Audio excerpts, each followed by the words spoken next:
শুক্রবার বিয়ের কাজটা সেরে ফেলেছেন মোস্তাফিজুর রহমান।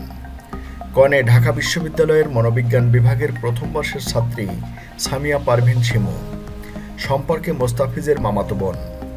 তা কাটার মাস্টারের বিয়ের দেনমোহর কত ছিল এটা নিয়ে মানুষের মধ্যে একটা আগ্রহ তৈরি হয়েছে। জানা গেছে শুক্রবার বেলা 2:30টায় 25 জনের মতো বরযাত্রী নিয়ে কনের বাড়ি যান মোস্তাফিজ। এ সময় তার গায়ে ছিল জাকালো শেরওয়ানি, তবে পরেননি কোনো পাগড়ি। নিজ পায়ে হেঁটে বিয়ের মঞ্চে আসন গ্রহণ করেন তিনি। এরপর নোয়াপাড়া ইউনিয়নের বিবাহ রেজিস্ট্রার আবুল বাশার 5,01,000 টাকা দেনমোহরে তার ও সামিয়া পারভীন শিমুর বিয়ে পড়ান। পরিবারের লোকজন জানালেন, একেবারে ঘরোয়া পরিবেশে স্বজনদের সঙ্গে নিয়ে প্রাথমিকভাবে শেষ করা হয়েছে এই বিয়ে। এরপর ধুমধাম করে অনুষ্ঠান হবে বিশ্বকাপের পর, তখন জানানো হবে সবাইকে। হুট করে যে কারণে মোস্তাফিজ বিয়ের পিঁড়িতে বসলেন। দীর্ঘদিন প্রেমের পর রাবেয়া আক্তার প্রীতিকে বিয়ে করেছেন মেহেদী হাসান মিরাজ। একই সঙ্গে 17 এপ্রিল মুমিনুল হক যাকে বিয়ে করতে যাচ্ছেন, সেই ফারিহা বাশারও টেস্ট স্পেশালিস্টের প্রেমিকা।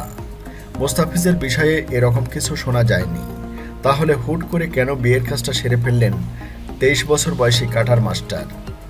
জানা গেছে এক্ষেত্রে দুটি বিষয় কাজ করেছে। একটি মায়ের ইচ্ছা আর অন্যটি ক্রাইস্ট চার্চ হামলায় তার ভীষণ ঘাবড়ে যাওয়া। গত 15 মার্চ নিউজিল্যান্ডের ক্রাইস্ট চার্চে মসজিদ আল নূর ও লিনউড মসজিদে ভয়াবহ সন্ত্রাসী হামলায় 50 জন নিহত হন। এর মধ্যে আল নূর মসজিদে জুমার নামাজ পড়ার কথা ছিল নিউজিল্যান্ডে সফররত মোস্তাফিজ সহ বাংলাদেশি ক্রিকেটারদের, কিন্তু মসজিদে পৌঁছানোর আগে খবর পেয়ে ফিরে যাওয়ায় প্রাণে বেঁচে যান তারা।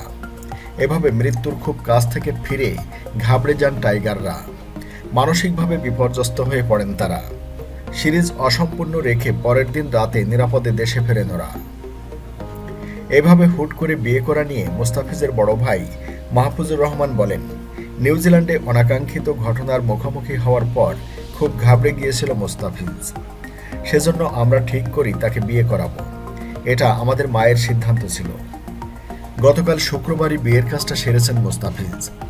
আগেই সকলের জানা কনে মোস্তাফিজের মামাতো বোন সামিয়া পারভীন শিমু। এ বিষয়ে মোস্তাফিজের বড় ভাই মাহফুজুর রহমান জানান, মোস্তাফিজের স্ত্রী শিমু তাদের মেজ মামা রওনাকুলের 3য় মেয়ে। কাছের কজন বন্ধু, তাদের পরিবারের সদস্য আর মামার বাড়ির আত্মীয় স্বজন উপস্থিত ছিলেন অনুষ্ঠানে। আপাতত শুধু আকদ হয়েছে। বিয়ের আসল অনুষ্ঠানটা হবে বিশ্বকাপের পর।